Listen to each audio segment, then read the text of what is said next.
Amennyiben magánkórházban szülsz, és úgy döntesz, hogy élsz a szülésznő és vagy orvosfogadás lehetőségével, vagy ha otthon szülésre készülve bábát keresel, akkor ne a szimpla működik-e a kémia alapon válasz.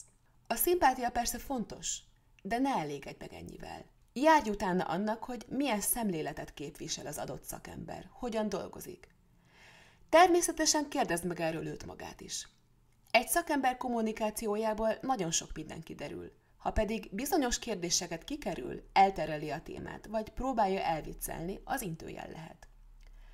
Ezen kívül például Facebook csoportokban is érdemes lehet véleményt kérni, hogy más kismamáknak milyen tapasztalata volt vele. A szuper szakember csak ajánlani tudom jellegű kommentek viszont nem biztos, hogy hasznosak, sőt félrevezetőek lehetnek, mert nem mindenkinek ugyanaz a fontos egy orvosban vagy szülésznőben. Lehet, hogy valaki olyan dolog miatt nevez csodálatosnak mondjuk egy szülészorvost, amit te pont, hogy nagyon szeretnél elkerülni, és vice versa. Lehet, hogy valakit olyan dolog zavar vele kapcsolatban, ami neked inkább segítség lenne. Mondok egy konkrét példát.